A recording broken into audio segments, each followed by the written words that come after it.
قرآن کے سلسلے میں اکثر یہ غلط فہمی پائی جاتی ہے کہ قرآن ایک الگ چیز ہے، سنت ایک الگ چیز ہے اور حدیث ایک الگ چیز ہے۔ یہ غلط فہمی اپنے دل و دماغ سے نکال دیجیے گا، کیونکہ قرآن یہ تینوں چیزوں کے مجموعے کا نام ہے۔ قرآن کا لفظ بنا ہے قراء سے، قراء کہتے ہیں پڑھنے کو، اور حدیث کہتے ہیں کہنے کو۔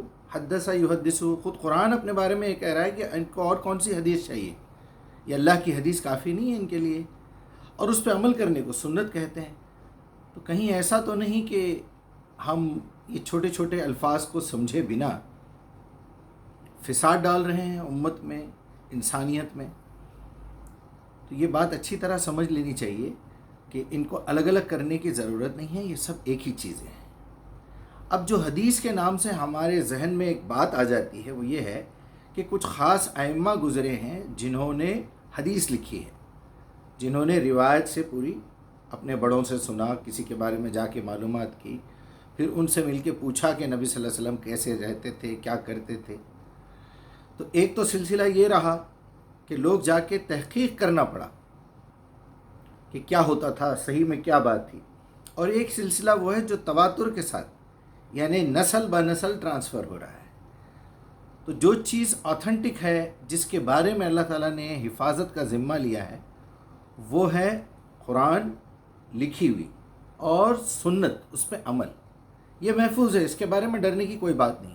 اس کے علاوہ جتنے اختلافی معاملات ہیں آپ اس کے بارے میں سمجھ لیجئے، نہ وہ فرض ہے نہ وہ سنت ہے۔ یہ چھوٹی سی فارمولا میں نے آپ کو دے دیا ہے، چھوٹا سا، اب آپ اس پہ پوری چیزیں رکھ کے دیکھ لیجئے۔ کیا اس وقت پوری دنیا میں کوئی ایسی قوم، کوئی ایسی جماعت، کوئی ایسا فرقہ ہے جو نماز سے انکار کرے؟ نہیں ہے۔ تو نماز دین کا حصہ ہو گیا۔ روزے سے انکار کرے، زکوٰۃ سے کرے، حج سے کرے، قربانی سے کرے۔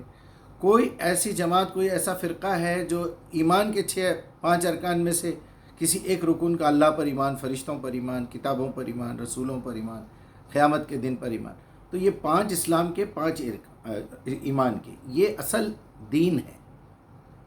اس کے بعد جیسے نمازیں ہیں، فجر میں 2، ظہر میں 4، عصر، مغرب، عشاء، اسی طرح اس کی بھی کچھ ایسی چیزیں ہیں جو پوری دنیا میں ایک جیسی مانی جاتی ہیں۔ اب جو اللہ کو ہی نہ مانے، قرآن کو ہی نہ مانے، وہ کیٹیگری الگ ہے، ہم تو ان کو انسانوں میں بھی نہیں گنتے، کیونکہ انہوں نے اپنی عقل استعمال نہیں کی۔ عقل استعمال کرتے، اچھے طریقے سے کرتے، تو ضرور وہ یہ بات کو مان لیتے۔ مان لینے کا مطلب ہے ایمان لے آتے۔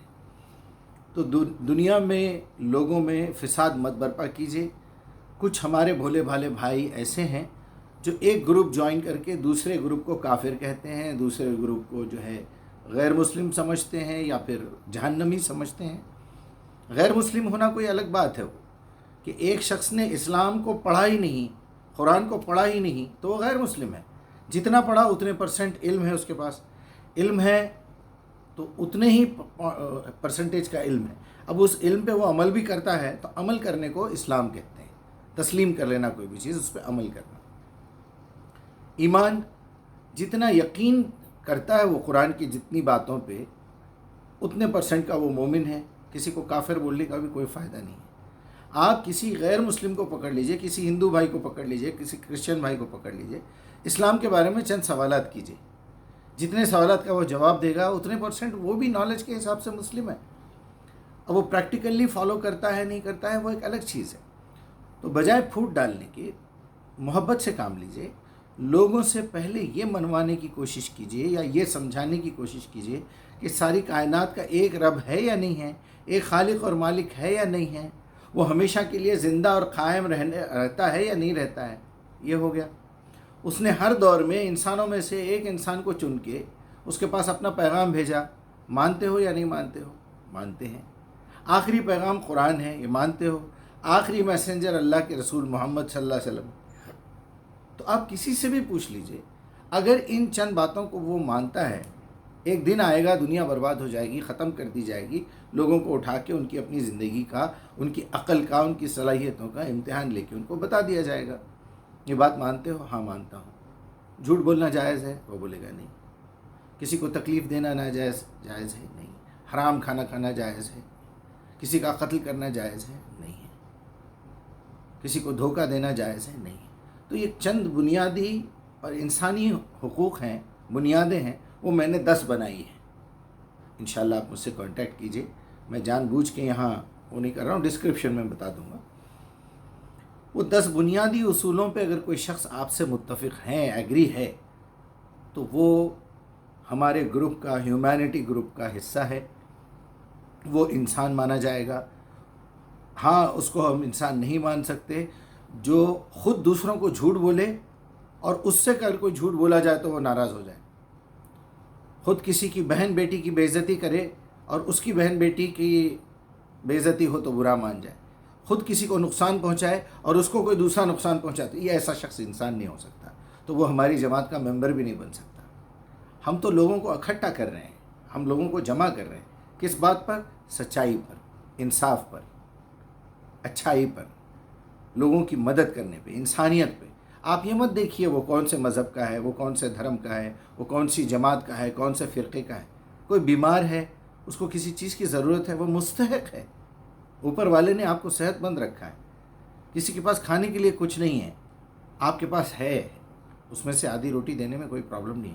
مگر یہ مت دیکھیے کہ وہ کوئی دوسرے مذہب کا ہے. اب تو یہ عالم ہو گیا ہے کہ لوگ سبزی ترکاری اور جو ہے شاپنگ بھی ایسے ہی دکان سے کرتے ہیں جہاں اپنے فرقے کی بات ہو رہی ہے. اللہ تعالیٰ نے جو منع کیا ہے کہ مشرک سے شادی مت کرو، کا مطلب یہ ہے کہ وہ لڑکی یا وہ لڑکا وہ شرک پہ قائم رہے گا، تم توحید پہ رہو گے تو جھگڑے ہوں گے، لڑائیاں ہوں گی. لہٰذا آپس میں میوچول انڈرسٹینڈنگ کے لیے پہلے ایک عقیدے پہ آ جاؤ. یا تو تم مشرک ہو جاؤ یا اس کو توحید پہ لے کے آؤ. اب کیا سمجھتے ہو تم؟ اگر توحید کو اچھا سمجھتے ہو تو اس کو توحید پہ لاؤ، اس کو پہلے دعوت دو. نہیں پہلے ہم شادی کر لیں گے، لڑکی آنے والی خود ہی ٹھیک ہو جائے گی. لڑکی والے بھی یہ کہتے ہیں کہ نہیں وہ ہمارے ہاں تو سب کچھ چلتا ہے، آپ کے پاس جانے کے بعد بیٹی آپ کی ہو گئی، اس کے دل پہ تو چھریاں چلتی رہیں گی. یہاں آپ کا لڑکا جو ہے اس لڑکی کو اپنے والدین کے گھر بھیجنے سے اعتراض کرے گا. یہ بولے گا کہ یہاں یہ سب خرافات میرے پاس تو نہیں چلتے، لیکن تم جب اپنی ماں کے گھر جاؤ گی تو یہ سب کام کرو گی. پھر وہاں سے بنیاد پڑے گی فساد کی. تو اللہ تعالیٰ نے آگے جا کے یہ فساد نہ ہو، اس کے بعد آنے والی نسل خراب نہ ہو، اس کے لیے اللہ تعالیٰ نے بنیادی ایک فارمولہ بتا دیا کہ تم جس عقیدے کے ہو، جس دھرم مذہب عقیدے کو تم فالو کرتے ہو اسی میں لو. اب چونکہ اللہ کا جو مخاطب ہے وہ توحید والا بندہ ہے، اسی لیے اللہ تعالیٰ نے کہا کہ تم توحید والی لڑکی سے شادی کرو. السلام علیکم.